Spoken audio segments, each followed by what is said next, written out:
সাপ্তাহিক কুলপি নামক আজ আমরা এখান থেকে গীতা মাহাত্ম্য শ্রবণ করব। ষষ্ঠ অধ্যায়ের গীতা মাহাত্ম্য।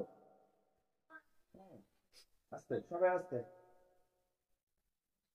ষষ্ঠ অধ্যায়ের গীতা মাহাত্ম্য। একাদশীর যেমন প্রতি একাদশীর একটা করে মাহাত্ম্য থাকে, ঠিক একইভাবে গীতা, শ্রীমদ্ ভগবত গীতা, পরমেশ্বর ভগবান শ্রীকৃষ্ণ মুখ নিঃসৃত শ্রীমদ্ ভগবত গীতার 18টা অধ্যায় এবং প্রতিটা অধ্যায়ের মহিমা আছে, মাহাত্ম্য আছে। এবং সেই মাহাত্ম্য নারায়ণ তার পত্নী লক্ষ্মী দেবীকে বলছেন। সেই একই পৌরাণিক কাহিনী শিবজি তার পত্নী পার্বতীকে বলছেন। সেই একই কাহিনী আমরা শ্রবণ করছি, ঠিক আছে? তো সর্বাগ্রে মদীয় গুরুদেব, পরম গুরুদেব, গুরু পরম্পরা আচার্য বৃন্দ, বৈষ্ণব সবার আশীর্বাদ গ্রহণ করে মস্তকে ধারণ করে আজকের এই হরিকথা প্রবেশ করছি। কিছু ভুল ত্রুটি অপরাধ মার্জনা।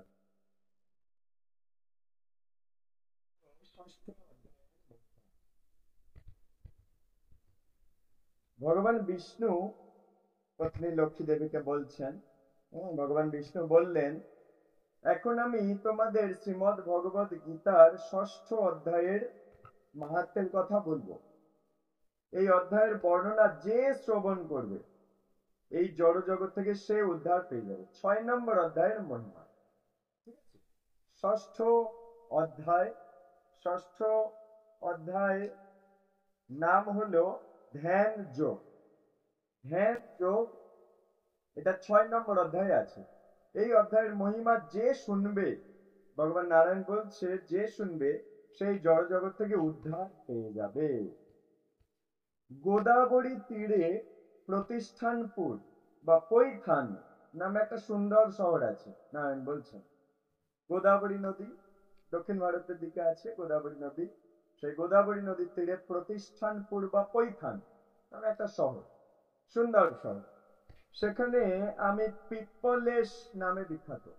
পিপ্পলেশ ভগবান নারায়ণের আরেক নাম। ওইখানটার লোকেরা পিপ্পলেশ বলে ডাকে। সেই শহরে জনশ্রুতি নামে এক রাজা ছিল। রাজার নাম জনশ্রুতি। পিপ্পলেশ, যেখানে ভগবান পিপ্পলেশ নামে বিখ্যাত। জায়গাটার নাম পৈথান। ওখানকার রাজা ছিল জনশ্রুতি। তিনি অনন্ত গুণের অধিকারী ছিলেন, অনেক গুণ ছিল রাজা। তাই লোকেরা তাকে খুবই ভালোবাসত। রাজার অনেক সদ্গুণ আছে, প্রজারা খুব ভালোবাসত রাজা। প্রতিদিন তিনি যাগযজ্ঞ করতেন। সেই বিশাল, তার সেই বিশাল আর ঐশ্বর্যপূর্ণ যজ্ঞের ধোঁয়া, এত বৃহৎ বড় যজ্ঞ করত সমাজের কল্যাণের জন্য। যজ্ঞ করলে ভগবান সন্তুষ্ট হয়, ভগবান সন্তুষ্ট হলে দেবতারা সন্তুষ্ট হয়, দেবতারা সন্তুষ্ট হলে সঠিক সময়ে সূর্যের আলো, পূর্ণিমা অমাবস্যা, সমস্ত দিন রাত, ঋতু পরিবর্তন, শীত গ্রীষ্ম বর্ষা সঠিক সময়ে আসবে, বৃষ্টি হবে, সবকিছু ঠিক টাইমে ঠিক মতো হবে, ফলন ফলবে, চাষাবাদ ভালো হবে, সবকিছু।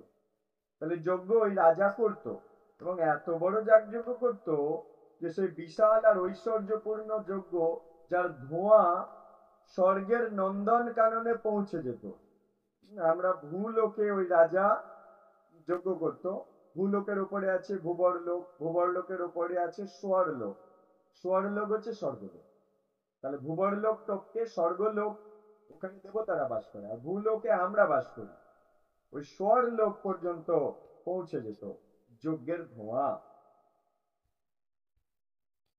স্বর্গের নন্দন কাননে পৌঁছে কল্প বৃক্ষের পাতাগুলোকে কালো করে দিত। স্বর্গের নন্দন কাননে কল্প বৃক্ষ আছে। কল্প বৃক্ষ, যে বৃক্ষের কাছে গিয়ে যা চাওয়া হয় তাই পাওয়া যায়, তাকে বলে কল্প বৃক্ষ। ওই কল্প বৃক্ষের পাতাগুলোকে কালো করে দিত রাজা জনশ্রুতির যজ্ঞের ধোঁয়া, ঠিক আছে? গাছগুলো যেন রাজা জনশ্রুতিকে শ্রদ্ধা নিবেদন করতে হাজির হতো। ওই গাছগুলোর পাতা সব কালো হয়ে যেত, যেন মনে হতো ওরা রাজা জনশ্রুতিকে শ্রদ্ধা জানাচ্ছে। রাজা জনশ্রুতির এত কীর্তি। কৈথান নামক শহর, গোদাবরী নদীর পাশে। রাজার ধর্মীয় কার্যাবলীর জন্য প্রতিষ্ঠানপুরে সর্বদা দেবদেবীরা অবস্থান করত। রাজা এত সুন্দর ধার্মিক রাজা, যার ফলে ওই রাজার কাছে সবসময় দেবদেবীরা আসতো স্বর্গলোক থেকে। রাজা জনশ্রুতি মেঘের বাড়ি বর্ষণের মতো দান কর্ম করতেন। মেঘ যেমন আমাদেরকে বৃষ্টি দান করে, রাজাও এত দান কর্ম করত। ঠিক মেঘ যেমন জল দান করে, একইভাবে রাজা এত দান করতেন। তার বিশুদ্ধ ধর্ম কর্মের জন্য সর্বদা সঠিক সময়ে বর্ষণ হতো। তিনি এত সুন্দর ধর্মকর্ম করত, সমস্ত প্রজারা সঠিক সময়ে বৃষ্টি পেত, বর্ষা আসতো, খরা হতো না, মহাবাড়ি এসব হতো না, সুষ্ঠুভাবে প্রকৃতি চলছিল।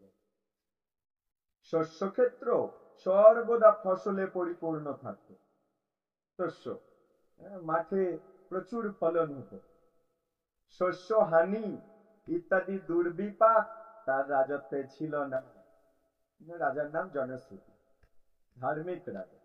তো জনগণের মঙ্গলের জন্য তিনি নিয়মিত কূপ, পুষ্করিণী এগুলো খনন করে দিতেন। কূপ মানে জল খাওয়ার কুয়ো, বা এমনি ব্যবহার করার জলের কুয়ো, আর পুকুর নিয়মিত তিনি প্রজাদের কল্যাণের জন্য খুলে দিতেন।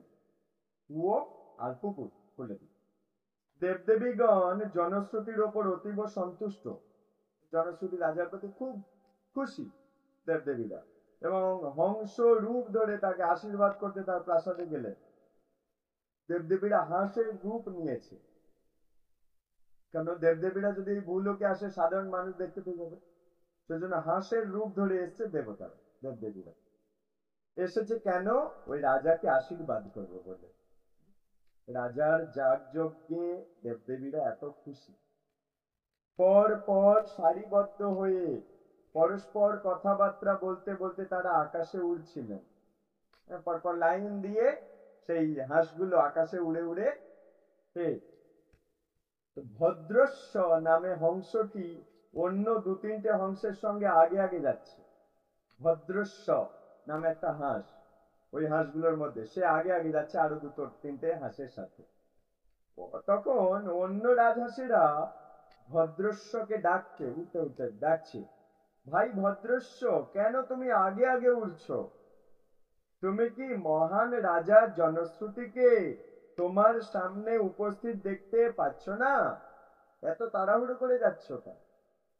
এত ক্ষমতাবান রাজা, তিনি যে ইচ্ছা করলে তিনি তার শত্রুদের পুড়িয়ে মারতে পারেন। ওরা হাঁসেদের মধ্যে কথাবার্তা বলছে, এত ক্ষমতাশালী রাজা যদি ইচ্ছা করে শত্রুদের পুড়িয়ে মেরে দিতে পারে। অন্য হংসদের কথা শুনে ভদ্রস্ব হাসছে আর বলছে, হে ভাই সব, এই জনশ্রুতি রাজা কি রৈক্য মুনির মতো শক্তিশালী? প্রশ্ন করছে ভদ্রস্ব হাঁস, সে অন্য হাঁস প্রশ্ন করছে, রৈক্য মুনি অনেক শক্তিশালী, এই রাজা কি রৈক্য মুনির মতো শক্তিশালী নাকি? এরকম ভাবে একটা প্রশ্ন ছুড়েছে। তা রাজহাঁসদের কথা শুনে রাজা তৎক্ষণাৎ তার উচ্চ প্রাসাদ শীর্ষ থেকে নেমে এসে সিংহাসনে বসলেন। রাজা ওদের কথাবার্তা শুনে উঁচু প্রাসাদ থেকে নেমে এলো, এনে সিংহাসনে বসেছে, যেখানে রাজ্য চালনা করে সেখানে এসে বসলো। ওদের কথাটা কানে লেগেছে রাজা। তারপর তিনি তার রথের সারথি, তার নাম মোহ, মোহকে ডাকছে, মোহ এদিকে আসো। ডেকে পাঠিয়ে সেই মহামুনি রৈক্যকে খুঁজে বার করতে নির্দেশ দিল। সারথি মোহ, তুমি এদিকে আসো। কে এমন বড় ক্ষমতাশালী মুনি আছে আমার চেয়েও ক্ষমতাশালী? তার নাম রৈক্য, খুঁজে বের করো তাকে। রাজা নির্দেশ দিল সারথিকে, রৈক্য মুনিকে খুঁজে বের করো। রৈক্য মুনি তো রাজার নির্দেশ পেয়ে মোহ মানে সারথি খুব আনন্দের সাথে রৈক্যকে খুঁজতে তৎক্ষণাৎ বেরিয়ে পড়েছে। খুঁজতে হবে, রাজা নির্দেশ দিয়েছে, রৈক্যমণি কোথায় আছে খুঁজে বের করো। আনন্দের সাথে মোহ বেরিয়ে গেছে। প্রথমে সে সকল প্রাণীর মঙ্গলকারী প্রভু বিশ্বনাথের বাসস্থান কাশী পুরীতে গেল, কাশী ধামে বিশ্বনাথ, প্রভু বিশ্বনাথ আছেন। প্রথমে কাশী পুরীতে গেল, কাশী ধামে গেল, তারপর ওই মোহ গেল গয়া ধামে। ধামে ধামে গিয়ে গিয়ে খুঁজছে কোথায় গেলে রৈক্য মুনিকে পাওয়া যাবে। তাই কাশী ধামে যাওয়ার পর গয়া ধামে গেল। এখানে সকল প্রাণীর জন্ম মৃত্যুর বন্ধন মুক্তিতে সক্ষম কমলাক্ষ ভগবান গদাধর বাস করেন। গয়াধাম, গয়াধামে বাস করে কমলাক্ষ ভগবান গদাধর, ওখানে বাস। জন্ম মৃত্যুর বন্ধন থেকে যিনি মুক্তি দিতে পারেন, সেই কমলাক্ষ ভগবান গদাধর বাস করে গয়াধাম, বিষ্ণু। অনেক তীর্থস্থান ভ্রমণ করলো মোহ, এসে শেষ পর্যন্ত এসে মথুরায় পৌঁছেছে। তাহলে প্রথমে গেল কাশীধাম, তারপর গয়াধাম, অনেক ধাম ঘুরেছে, ঘুরে এবার মথুরায় গিয়ে পৌঁছে। স্থানটা সকল পাপ বিনাশে সক্ষম মথুরা, যে যায় তার সব পাপ নাশ হয়। এই স্থানে পরমেশ্বর ভগবান শ্রীকৃষ্ণ বাস করেন মথুরা। সকল মহামুনি দেবদেবীগণ, বেদ, অন্যান্য শাস্ত্রগণ তাদের মূর্তিমান স্বরূপে তপস্যা করেন। কারা কারা ওখানে বাস করে মথুরায়? যত মহামুনি, যত দেবদেবীগণ, বেদের মূর্তি, চার বেদে চার মূর্তি ব্যক্তি আছে, আর কি অন্যান্য যত শাস্ত্র তাদের মূর্তিমান ব্যক্তি পুরুষ আছে। যেমন একাদশী একজন দেবী, এরকম একটা করে ব্যক্তিত্ব রূপ আছে, ঠিক আছে? যেমন সূর্য একজন ব্যক্তিত্ব রূপ আছে, সূর্য দেবতা আছে। চাঁদ একজন চন্দ্র দেবতা আছে। এই ইন্দ্র মেঘ জল দিচ্ছেন, একটা দেবতা রূপ আছে। প্রত্যেকের একটা করে দেবতা রূপ আছে। দিনের একটা দেবতা আছে, রাতের একটা দেবতা আছে, পূর্ণিমার, অমাবস্যার, জোয়ার ভাটার সব দেবতা আছে। সোম, মঙ্গল, বুধ, বৃহস্পতি সবার একটা করে দেবতা আছে। রবি দেবতা, শনি দেবতা আছে। তা তারা মূর্তিমান স্বরূপে মথুরাতে তপস্যা করছে এই দেবদেবীগণ, এবং পরমেশ্বর ভগবান শ্রীকৃষ্ণের সেবা সম্পাদন করেন। এরা মথুরাতে গিয়ে দেখছে।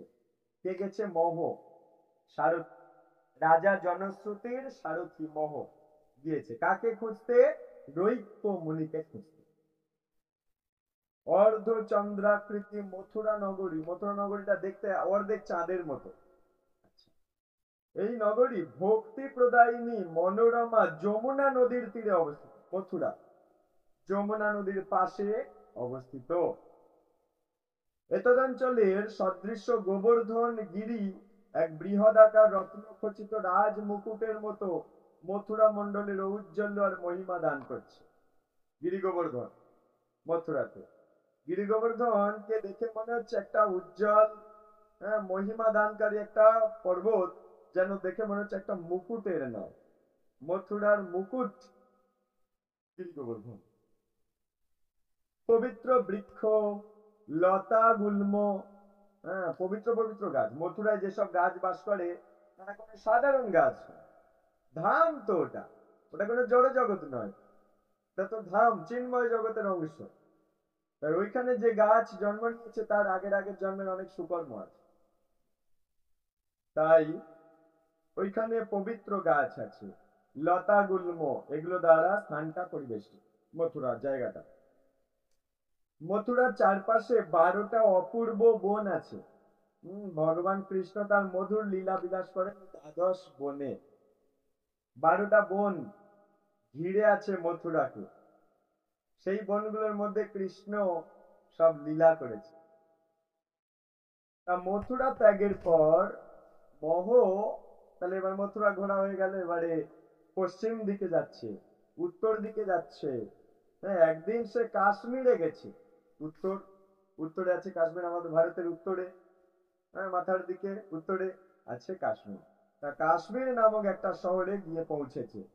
সেখানে একটা অতি বিশাল দীপ্তিময় সাদা অঞ্চল দেখতে পেল। কাশ্মীর বরফে ঢাকা শ্বেত অঞ্চল। সেখানে অবিরাম পুত যজ্ঞের অগ্নি প্রজ্বলিত হওয়ায় মূর্খ পর্যন্ত সকল লোককেই দেবদেবীদের মতো সুন্দর দেখাচ্ছিল। নিচে বলছে কাশ্মীর একটা সুন্দর সাদা জায়গায় গিয়ে দেখছে যে অবিরাম একটা যজ্ঞের অগ্নি জ্বলছে, সেখানকার সমস্ত লোক এত পবিত্র, সবাইকে দেবদেবীর মতো দেখাচ্ছে। স্থানটাকে শহরের ওপর ঝুলে থাকা এবং মেঘপুঞ্জের ন্যায় দেখাচ্ছে। ওই জায়গাটা যেখানে কাশ্মীরের যে জায়গাটা যেন মনে হচ্ছে ঝুলে থাকা একটা জায়গা, আর মনে হচ্ছে যেন মেঘপুঞ্জের ন্যায়। হ্যাঁ, মেঘ যেমন ভেসে বেড়ায় সেরকম মেঘের একটা পুঞ্জের মতো দেখাচ্ছে। মণিকেশ্বর নামে পরিচিত ভগবান শিবের বাস এখানে। শিব মহাদেব বৈষ্ণবদের চূড়ামণি, পরম বৈষ্ণব, ভগবানের মহান ভক্ত, কৃষ্ণের মহান ভক্ত হচ্ছে মহাদেব, বাবা ভোলানাথ। তো মণিকেশ্বর ওখানে ওনার নাম, ওই নামে সবাই ডাকে মণিকেশ্বর, মহাদেবকে ডাকে মণিকেশ্বর। তো কাশ্মীর রাজ যুদ্ধে অনেক রাজাকে পরাভূত করে এখানে প্রত্যাবর্তন করেছে। কাশ্মীরের যে রাজা যুদ্ধে অনেককে হারিয়ে দিয়ে এখানে আছে, এবং ভগবান শিবের উপাসনায় নিমগ্ন কাশ্মীরের রাজা। তো ভগবান শিবের প্রতি মহান ভক্তি থাকার জন্য সেই রাজাও মণিকেশ্বর বলে পরিচিত হতো। জায়গাটায় মহাদেব আছে, সবাই মহাদেবের পূজা করে। আবার রাজা, কাশ্মীরের রাজা, উনি এত বড় মহাদেবের ভক্ত, ওখানকার প্রজারা ওই রাজার নামও দিয়ে দিয়েছে মণিকেশ্বর। বোঝা যাচ্ছে?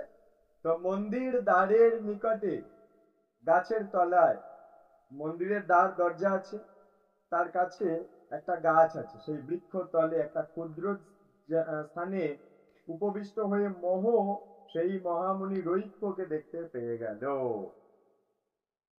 সারা ভারতবর্ষ বিভিন্ন ধামে ঘুরলো, ঘোরার পর শেষে উত্তরে গিয়ে মণিকেশ্বর মহাদেব যেখানে পূজিত হচ্ছে, কাশ্মীরের রাজা যেখানে মণিকেশ্বরের ভক্ত, সেখানটায় গিয়ে ওই মণিকেশ্বরের মন্দিরের কাছে একটা গাছের তলায় দেখতে পাচ্ছে রৈক্য মুনি বসে আছে। তাহলে খুঁজে পাওয়া গেল, রাজা জনশ্রুতি মোহকে পাঠিয়েছে রৈক্য মুনিকে খুঁজে আনতে। খোঁজ পাওয়া গেল। জনশ্রুতির বর্ণনা মতে মোহ যখন রৈক্যকে চিনতে পারলো, তৎক্ষণাৎ সে তার পদতলে পতিত হয়ে বলল, হ্যাঁ শোনো, রৈক্যকে দেখা মাত্র যেই চিনেছে, হ্যাঁ রাজা এরম এরম বর্ণনা দিয়েছিল, রৈক্য এরম এরম দেখতে, এরম এরম ব্যাপার, যেই সব মিলে গেছে, এখন মোহ গিয়ে পড়েছে রৈক্যের পায়ের তলায়। গিয়ে বলছে, মোহ বলছে, হে মুনি প্রবর, আপনি কোথায় থাকেন? আপনার পূর্ণ নামই বা কি? রৈক্য, আপনার পূর্ণ নাম কি? কোথায় থাকেন আপনি? আচ্ছা, আপনি খুব উন্নত পুরুষ, এখানে কেন আপনি বসে আছেন একটু বলবেন? মোহ জানতে চাইছে রৈক্য মুনির কাছে, কেন বসে আছেন আপনি? মোহর কথা শুনে রৈক্য কিছুক্ষণ চিন্তা করছে, করার পর উত্তর দিচ্ছে রৈক্য। বলছে, আমি সম্পূর্ণ তুষ্ট, মানে আমার অসন্তুষ্টি কিছু নেই, আমার চাওয়া পাওয়া কিছু নেই, আমি শান্ত, আমি তুষ্ট, আমার কোনো কামনা বাসনা নেই, তা আমি শান্ত, আমি ধীর, এগুলো বলছি, আমার কিছু চাহিদা নেই। এই উত্তর শুনে মোহ মনে মনে সব বুঝে নিল, ওই একটা উত্তর যে আমি তুষ্ট, আমার কিছু চাহিদা নেই, মোহ সব বুঝতে পেরে গেল। তক্ষুনি সে দীর্ঘ যাত্রা ছেড়ে প্রতিষ্ঠানপুরে ফিরে এলো রাজার কাছে। মোহ চলে এলো রাজার কাছে। গন্তব্যস্থলে পৌঁছে অবিলম্বে রাজার কাছে পৌঁছে গেছে, প্রতিষ্ঠানপুর বা পৈথান নামে যে জায়গা। গিয়ে শ্রদ্ধা নিবেদন করে হাত জোড় করে সব ঘটনা রাজা জনশ্রুতিকে জানিয়ে দিল।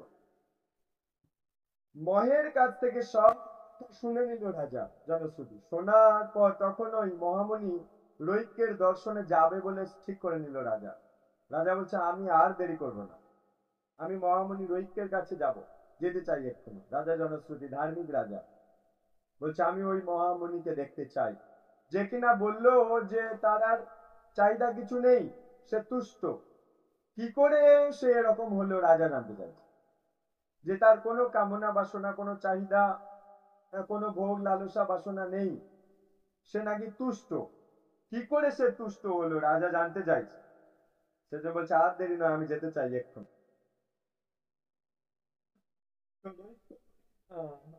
বহু মূল্যবান উপহার নিয়েছে রাজা, মুনিকে দেখতে যাচ্ছে, অনেক উপহার নিয়েছে, নিয়ে সুদৃশ্য রথে আরোহণ করে তিনি কাশ্মীরের উদ্দেশ্যে বেরিয়ে পড়েছে রাজা জনশ্রী। রৈক্যমণির কাছে পৌঁছে তিনি তার চরণে পতিত হয়ে গেছে। রাজা রৈক্যমণির চরণে পড়েছে এবং মূল্যবান রেশমি বস্ত্র, মণিরত্ন তার সামনে রেখেছে। রাজা যা যা উপহার নিয়ে গেছে রৈক্যমণির সামনে বসিয়ে দিয়েছে। মহামণি রৈক্য এতে ক্রোধান্বিত হয়ে গেছে, রেগে গেছে। রৈক্যমণি গিয়ে বলছে, হে মূর্খ রাজা, এইসব তুচ্ছ বস্তু তুমি তোমার রথে তোলো এক্ষুনি এবং এখান থেকে চলে যাও আমার সামনে থেকে। রৈক্যমণি রেগে গিয়ে রাজা জনশ্রুতিকে ভাগিয়ে দিতে চাইছে। পরম ভক্তি সহকারে রাজা তার পায়ে পড়ে অনুনয় বিনয় করে তার ক্ষমার করুণা ভিক্ষা করলেন, যে আমায় ক্ষমা করে দাও, আমায় করুণা করো, কৃপা করো, আমার ভুল হয়ে গেছে। রাজা বলছে, রাজা বললেন, হে মুনিবর, কিভাবে আপনি তপস্যার এত উচ্চ মার্গে পৌঁছে গেছেন এবং ভক্তি লাভ করেছেন কিভাবে আমাকে বলুন। রাজার এই আনুগত্যের ভাব, এই নম্রতা, সত্যি সত্যি সে জানতে চাইছে, এই ভাব বুঝতে পেরে রৈক্য মুনি উত্তর দিচ্ছে, প্রতিদিন আমি শ্রীমদ ভগবত গীতার 6ষ্ঠ অধ্যায় পাঠ করি, 6 নম্বর অধ্যায়। রৈক্যমণি রহস্য বলছে, বলছে রোজ 6 নম্বর অধ্যায়, 6ষ্ঠ অধ্যায় ধ্যান যোগ পড়ি। তারপর রাজা জনশ্রুতি রৈক্যের মুখে শ্রীমদ ভগবত গীতার 6ষ্ঠ অধ্যায়ের পাঠ শুনলেন। রাজা রৈক্যমণি রাজাকে শোনালো, 6 নম্বর অধ্যায়ের গীতার পাঠটা করে শোনালো।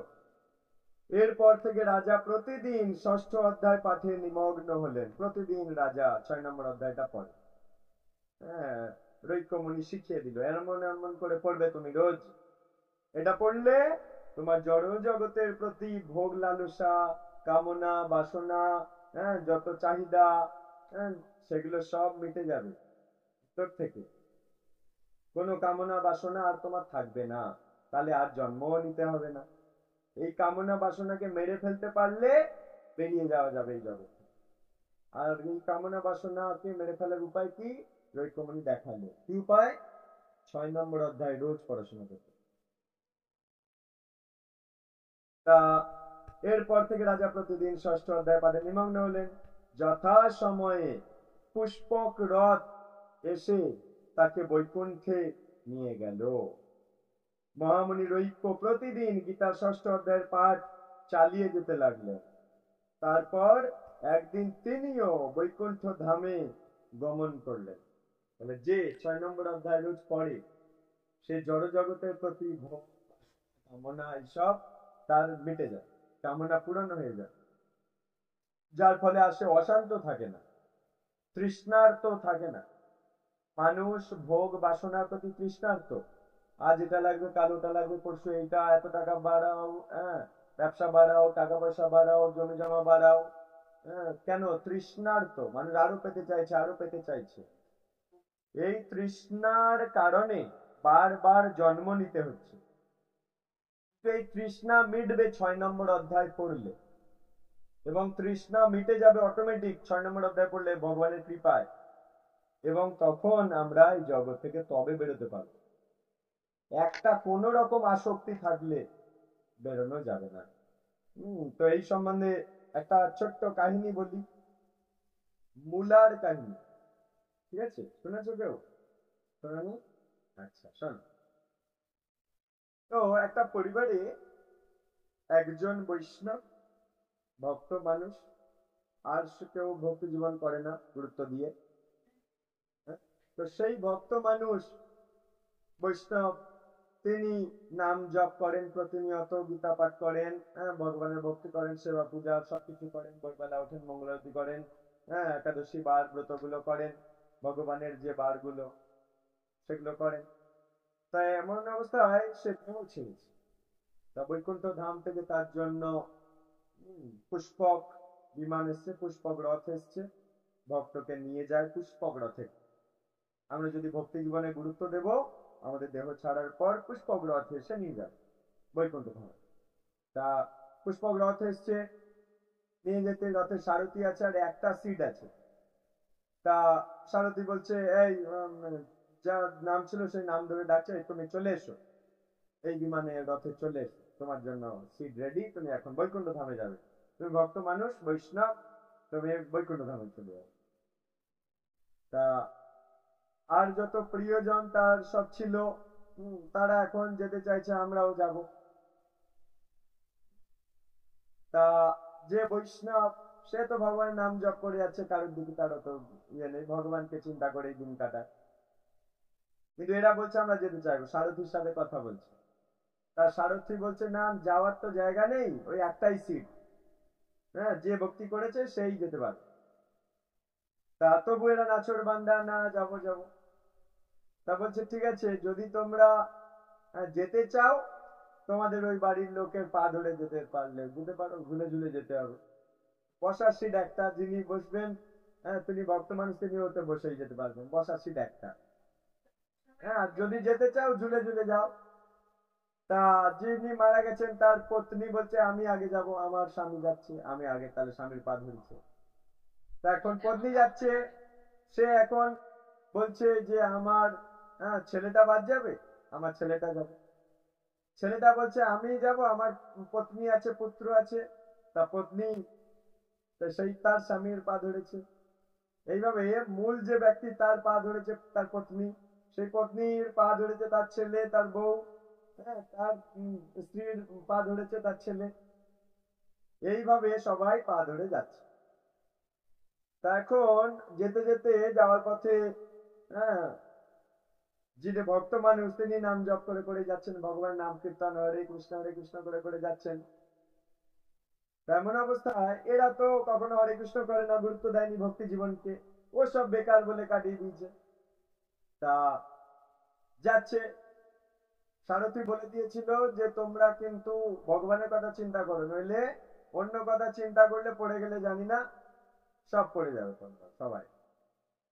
তা এরা বলছে, ঠিক আছে, আমরা কোনো কথা বলবো না, চুপচাপ যাবো, ভগবানের নাম করছে না। তা চুপচাপ যাবো, যেতে যেতে যেতে যেতে এখন ছেলে যে যিনি মারা গেলেন তার ছেলে বলছে, মা মা, হ্যাঁ, আমাদের বাগানের মূলোটা বসিয়ে আমি তো কলকাতায় কাজে চলে গেছিলাম, এখন সেই মূলো কত বড় হয়েছিল। তা মা বলছে, সে আর কি দেখাবো বাবা, সে এত বড় বড় মূল্য হয়েছে। যেই দেখি যে এত বড় বড় মূল্য, অমনি হাত ছেড়ে দিয়েছে। তাহলে এই যে মূল্যের প্রতি বাসনা, মা ওই সে বৈকুণ্ঠ ধামে চলে যাচ্ছে, সেটার থেকে গুরুত্বপূর্ণ হয়ে গেল মূল্য। হ্যাঁ, ছেলে জিজ্ঞাসা করেছে মূল্য, ছেলেকে বলতে পারতো যে বাবা এখন মূল্যের কথা থাম থাম, বৈকুণ্ঠ ধাম হাতছাড়া হয়ে যাবে। তা না, যা চিন্তা করেছে তাই মনে এসছে, সারাটা সবসময় ওই জড়জগতের চিন্তা করে গেছে। এখন সেই চিন্তা অনুযায়ী ছেলেকে দেখাতে গেছে মূল্যগুলো এত বড় বড়, এই মোটা মোটা মূল্য হয়েছে বাগানে। যেই দেখাতে গেছে সব কটা চেন ওয়াইজ সব ছেড়ে পড়ে গেছে। তাহলে যে যাবার আসলে সেই যাবে। হ্যাঁ, তার মানে দেখো, যে যাচ্ছে তার তো কোনো কামনা বাসনা নেই জড়জগতের প্রতি, তাই সে ভগবানকে চিন্তা করে করে চলে যাচ্ছে আনন্দের সাথে, হাসতে হাসতে। যাদের এখনো একটা মূল্যর প্রতিও টান রয়ে গেছে, বৈকুণ্ঠ ধাম হাতছাড়া হয়ে গেল। এখানে সেই শিক্ষা আমরা পাচ্ছি যে ষষ্ঠ অধ্যায় পড়লে আমাদের কামনা বাসনা একদম গোড়া থেকে, মূল থেকে ছেদন হয়ে যাবে। 6 নম্বর অধ্যায় ধ্যান যোগ যদি আমরা পড়াশোনা করবো, তো সেখানে তিনি পরম পুরুষোত্তম ভগবান শ্রী বিষ্ণুর পাদপদ্মের সেবায় নিযুক্ত হয়ে গেলেন রাজা।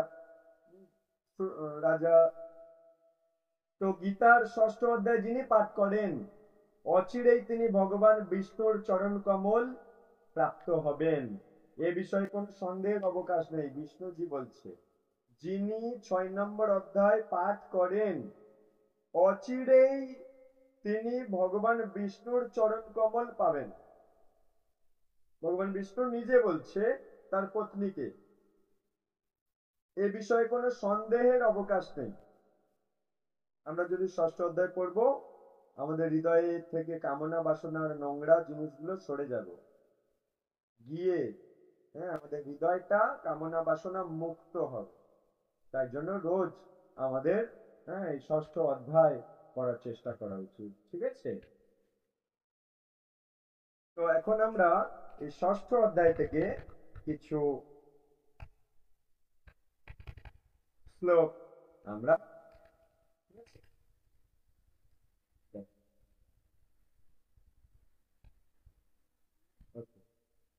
না ধ্যান যোগ, 6ষ্ঠ অধ্যায় ধ্যান যোগ। শ্রী ভগবান উবাচ, ভগবান বলছেন, অনাশ্রিত কর্ম ফলং কার্যং কর্ম করোতি যা সন্ন্যাসী চ যোগী চ ন নিরগ্নির্ন চক্রিয়। পরমেশ্বর ভগবান বললেন, যিনি অগ্নিহোত্রাদি কর্ম ত্যাগ করেছেন এবং দৈহিক চেষ্টা শূন্য, তিনি সন্ন্যাসী বা যোগী নন। যিনি কর্ম ফলের প্রতি আসক্ত না হয়ে কর্তব্য কর্ম করে যাচ্ছে, তিনি যথার্থ সন্ন্যাসী বা যোগী।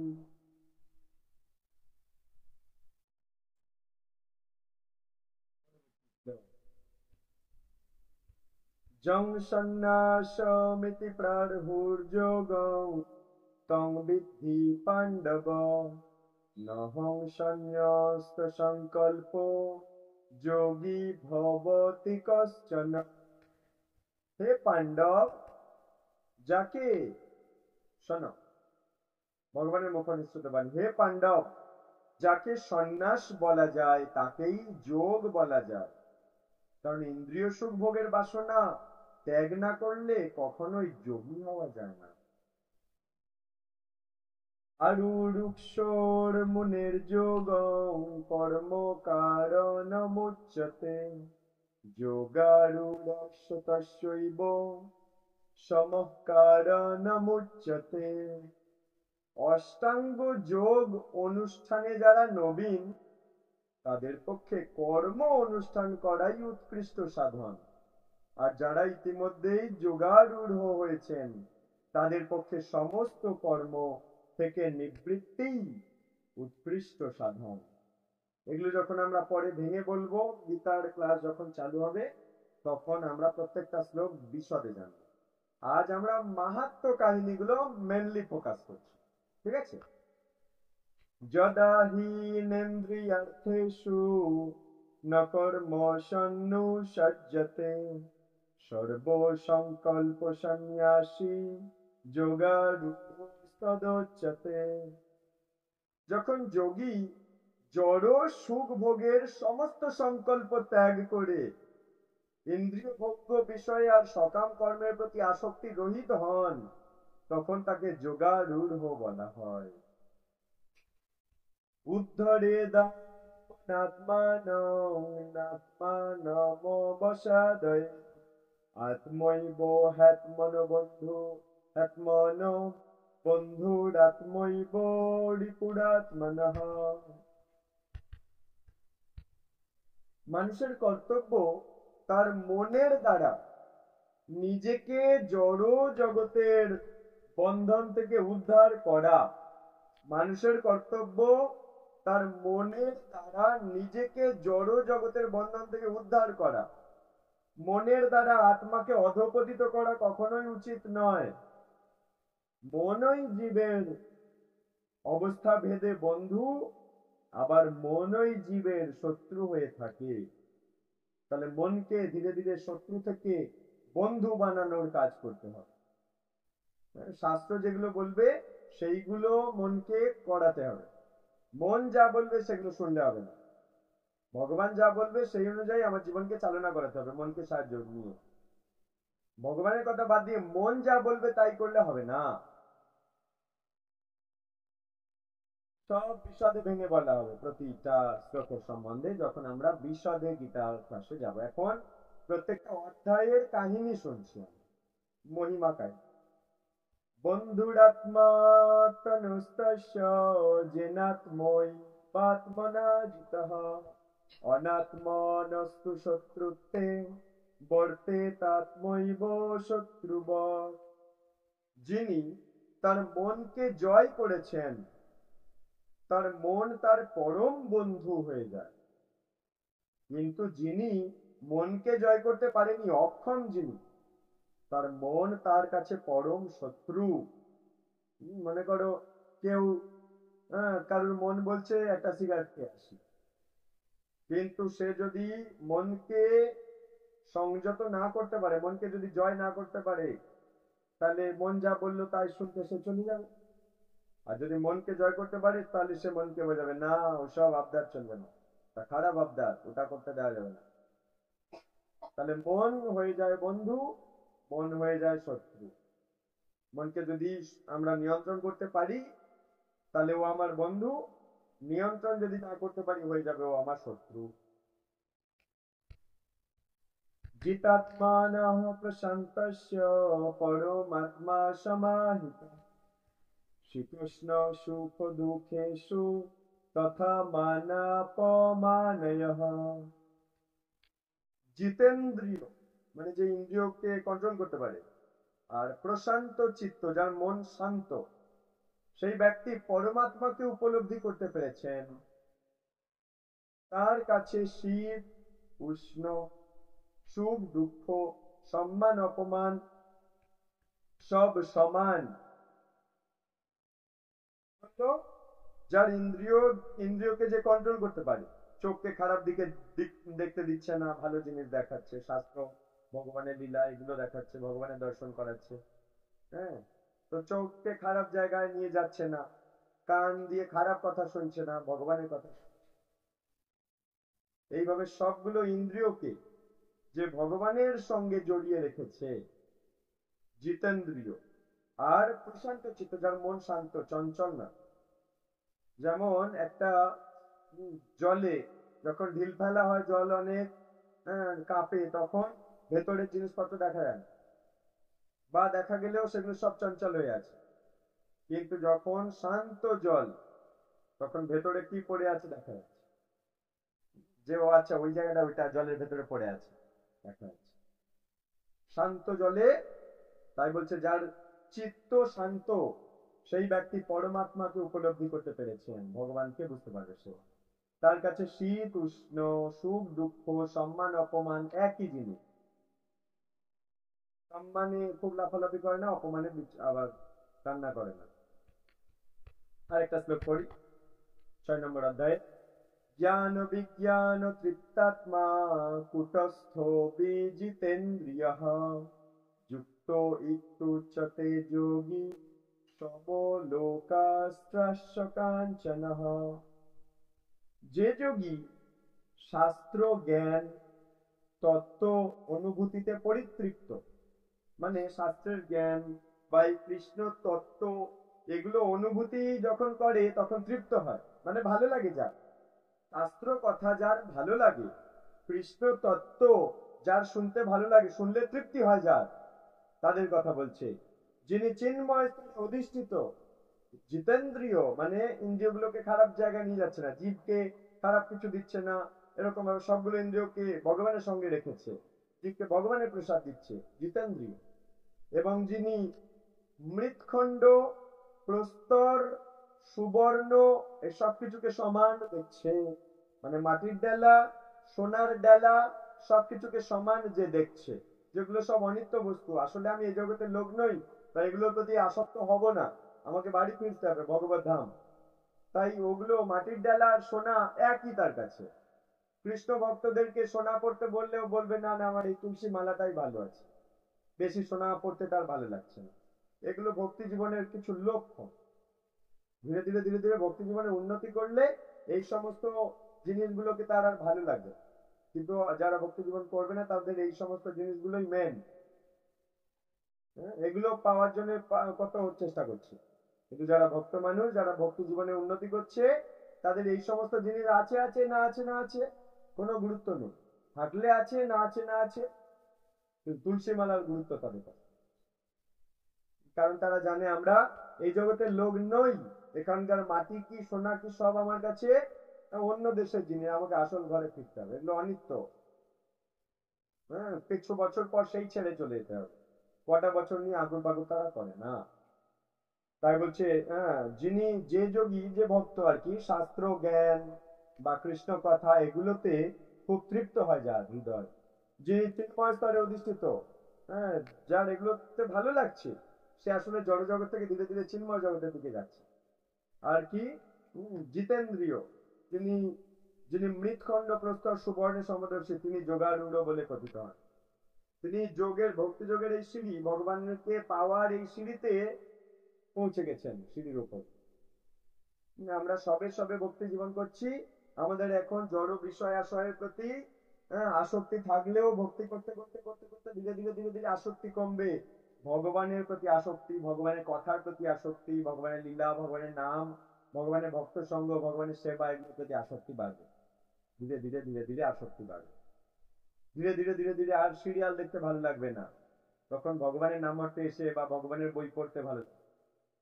রামায়ণ, মহাভারত, গীতা, ভাগবতম, চৈতন্য চরিতামৃত, গৌড়ের কথা, নিতাইয়ের কথা, কৃষ্ণের কথা, রাধারানীর কথা, জগন্নাথের কথা, বলরামের কথা, কৃষ্ণদেবের কথা, ভক্ত প্রহ্লাদের কথা, দ্বাদশ মহাজনদের কথা, হ্যাঁ, রামচরিত, এগুলো ভালো লাগে। তখন জড় এই সিরিয়ালের যেসব আজে বাজে জিনিস, হ্যাঁ, যেসব হয়, ওগুলো আর তার ভালো লাগে না।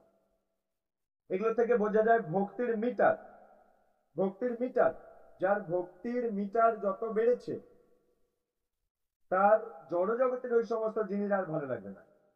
আর যার ভক্তির মিটার কম, তার ওইগুলো ভালো লাগবে, এগুলো ভালো লাগবে না। বুঝা যাচ্ছে? এটা থেকে পরীক্ষা করা যায় ভক্ত কতটা ভক্ত। যে ভক্ত মানুষ, তার এইগুলো বেশি বেশি ভালো লাগবে, আর জড় জগতের কথাবার্তা, সিরিয়াল, এসব ভালোই লাগবে না। সিনেমা, গান, এসব জড় জগতের গান, জড় জগতের সিনেমা আর ভালো লাগবে না। তখন সে নিজে নিজে পরীক্ষা করতে পারবে, বা বা আমার ভক্তি জীবনে তাহলে উন্নতি হচ্ছে। আর যদি দেখেন না, ফোন ঘাঁটতে, ফেসবুক করতে, আজে বাজে জিনিস টাইম নষ্ট করতে ভালো লাগছে, তখন সে বুঝতে পারবে যে না, আমার ভক্তি জীবনে তাহলে উন্নতি হয়নি। তাই জন্য জড় জগতের আজে বাজে জিনিসে আমার মন পড়ছে, ভালো লাগছে, তাহলে ভক্তি জীবনে উন্নতি হয়নি, অবনতি হয়েছে। বুঝতে পারছে? তো এগুলো সব প্রত্যেকটা শ্লোক সম্বন্ধে বিশদে বলা হবে। প্রত্যেকটা অধ্যায়ের মহিমা পড়ার পর আমরা 8টা করে শ্লোক পড়ি। এখন আজকেও আমরা 6 নম্বর অধ্যায় ধ্যান যোগের মহিমা পড়ার পর 8টা শ্লোক পড়লাম। এবারে আমরা 7 নম্বর অধ্যায়ের মহিমায় যাব। আর একটা কাহিনী শুনে ছুটি হবে। শোন, সপ্তম অধ্যায়, গীতাতে 18টা অধ্যায় আছে, তার মধ্যে 7 নম্বর অধ্যায় পড়লে কি লাভ হয় সেই সম্বন্ধে আমরা জানব। মহাদেব বলছে, শ্রী শিব বললেন, প্রিয়ে পার্বতী, এবার তোমাকে শ্রীমদ ভগবত গীতার সপ্তম অধ্যায়ের মাহাত্ম্যের কথা বলবো।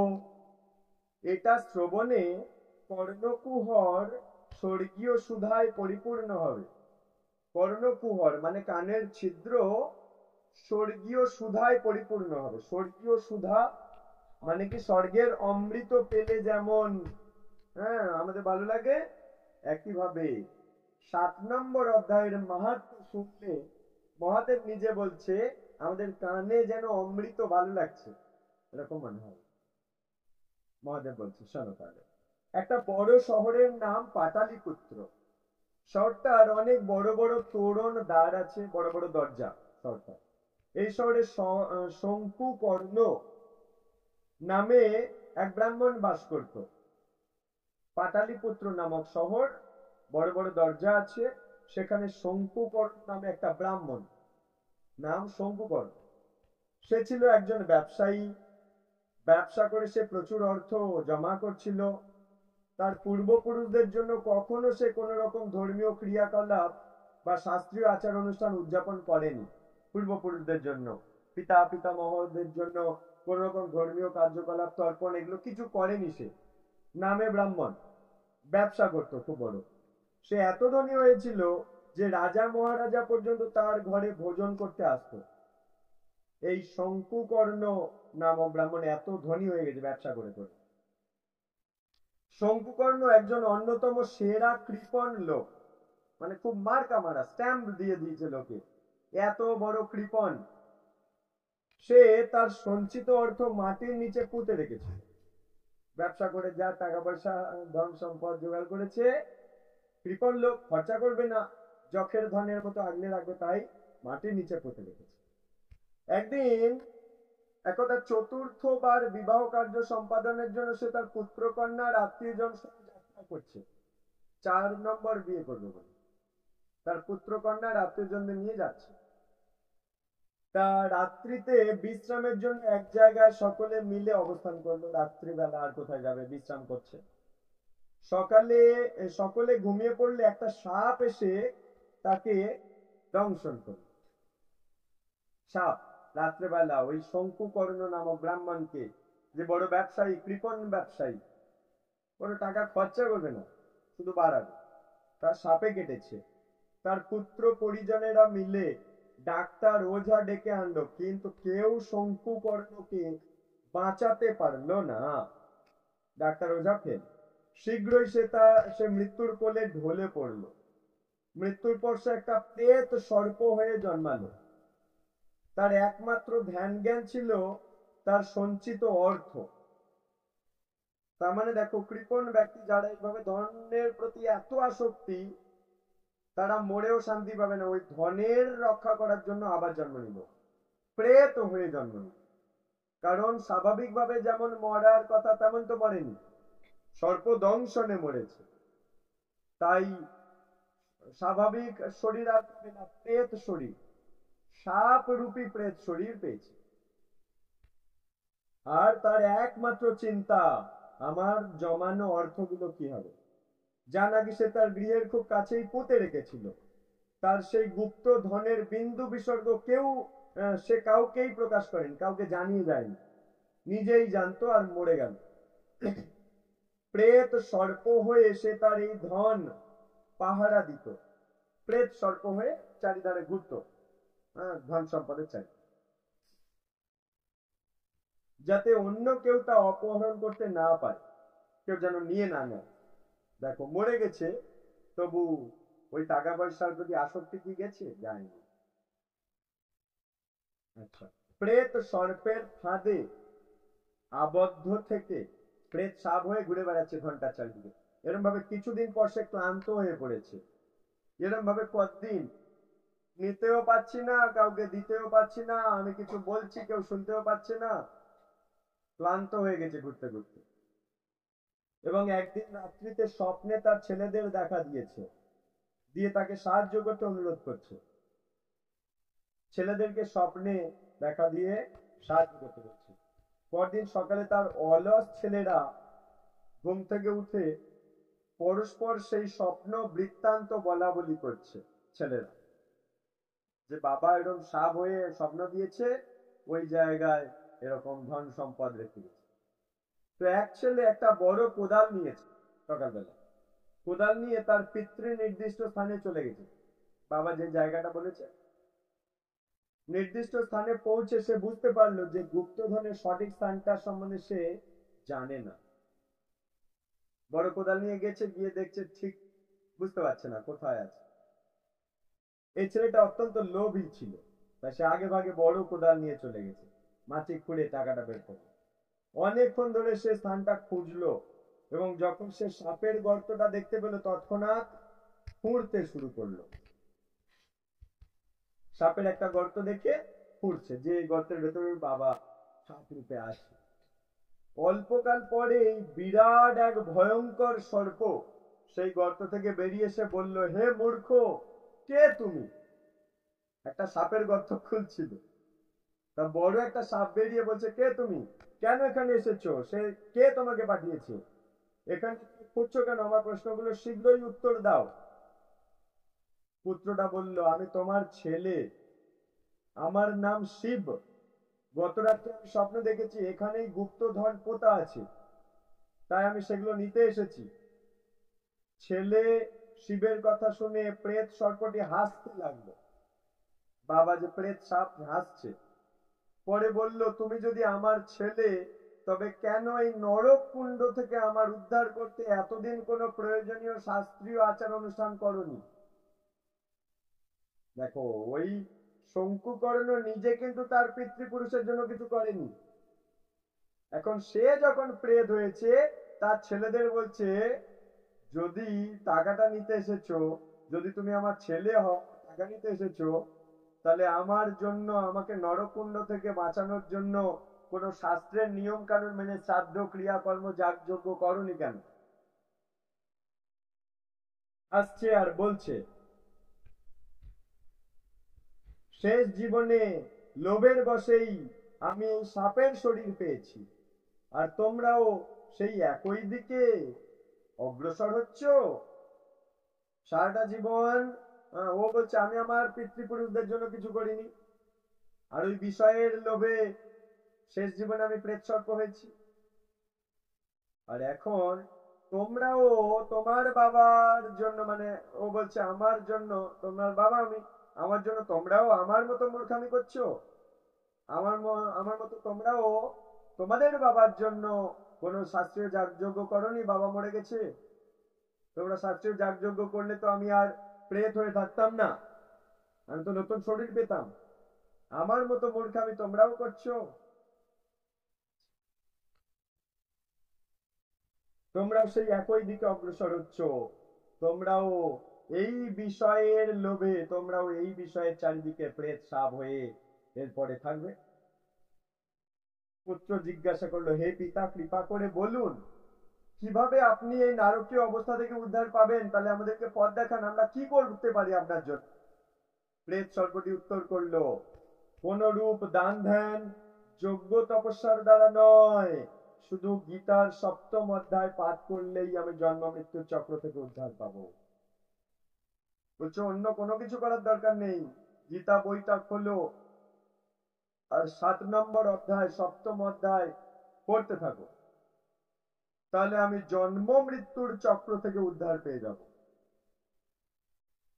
হে প্রিয় পুত্র, দয়া করে আমার শ্রাদ্ধ শান্তি করো এবং সেদিন গীতার সপ্তম অধ্যায় পাঠে অভ্যস্ত এক ব্রাহ্মণকে নিমন্ত্রণ করে পেট পুড়ে অতি উত্তম খাদ্য খাইয়ে দাও।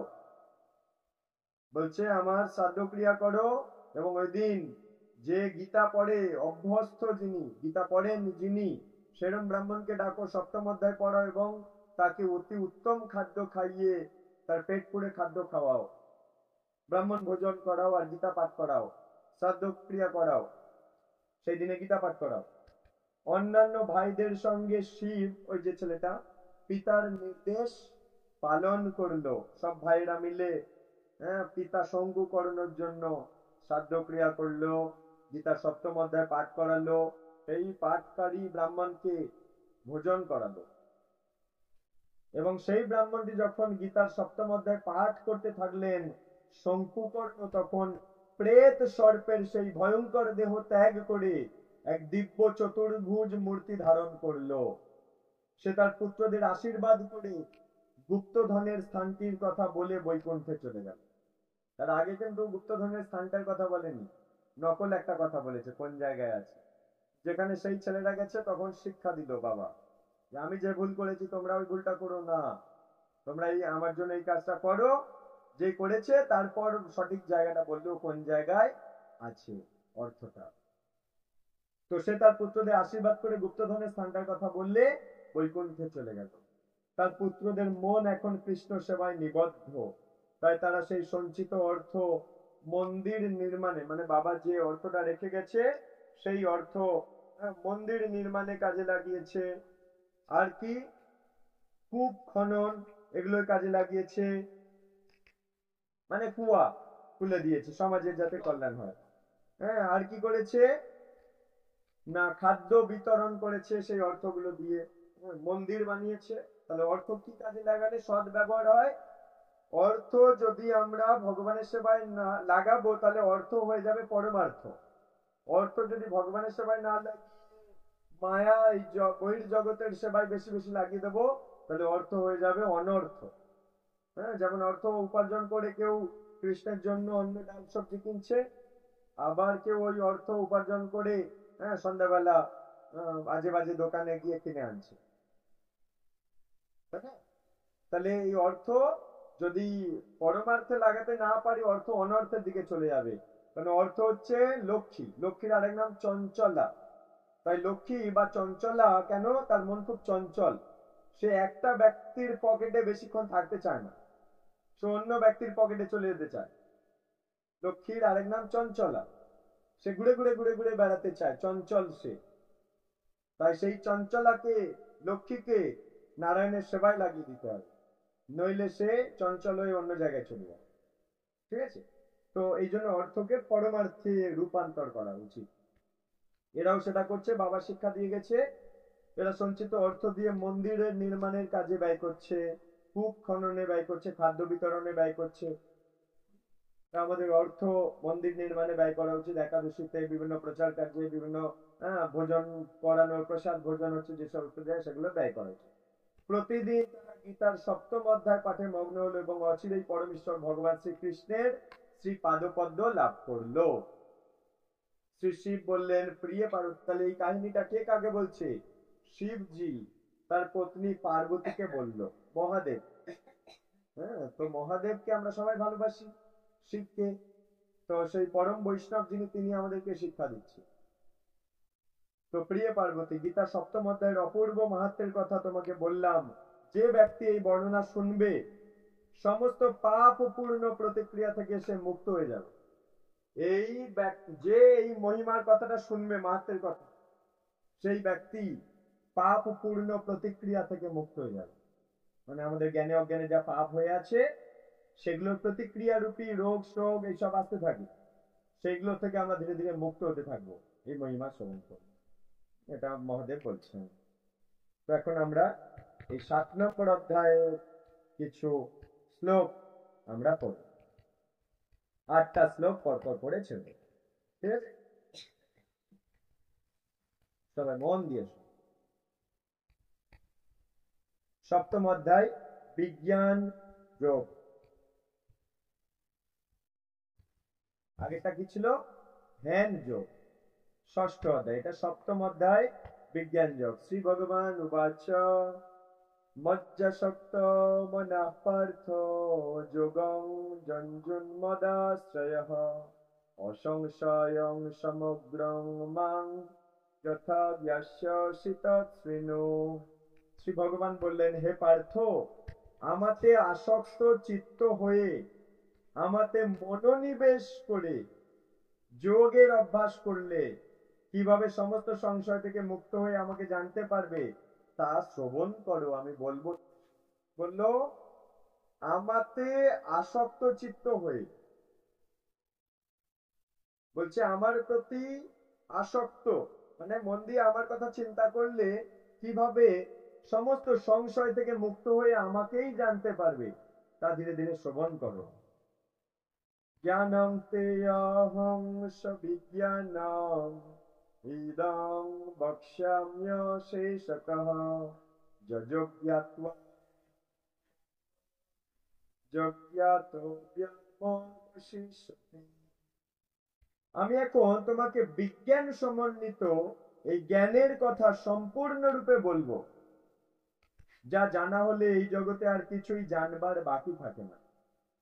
যেটা জানলে, কৃষ্ণ বলছে এখন আমি যা কথাগুলো বলবো, যা জানা হলে এই ত্রিজগতে আর জানার কিছু বাকি থাকে না। যে জ্ঞানের দ্বারা আমি সব জ্ঞান বুঝতে থাকবো, সবকিছু আমার কাছে পরিষ্কার হয়ে যাবে। তমনুষ্যানাং সহস্রেষু কশ্চিৎ যততি সিদ্ধয়ে যত তামপি সিদ্ধ্যানাং কশ্চিন মাং বেত্তি তত্ত্বতঃ। হাজার হাজার মানুষের মধ্যে কদাচিৎ কোনো একজন সিদ্ধি লাভের জন্য যত্ন করে। হাজার হাজার মানুষ ঘুরে বেড়াচ্ছে, তার মধ্যে কদাচিৎ দু একজন এই ভক্তি জীবনে আসে। আর সেই প্রকার যত্নশীল সিদ্ধদের মধ্যে কদাচিৎ একজন আমাকে, অর্থাৎ আমার ভগবত স্বরূপকে তত্ত্ব তো জানতে পারে। হাজার হাজার মানুষ ঘুরে বেড়াচ্ছে, তার মধ্যে এক দুজন আসে, ভগবানকে জানতে চেষ্টা করব। এরকম এরকম হাজার দলের মধ্যে এক দুজন এলো, আবার হাজার দলের মধ্যে এক দুজন এলো, আবার হাজার দলের মধ্যে এক দুজন এলো। এইভাবে যে এক দুজন এক দুজন এক দুজন এলো, এই এক দুজন করে হাজার হাজার যখন হয়, তার মধ্যে থেকে একজন আমাকে জানতে পারে।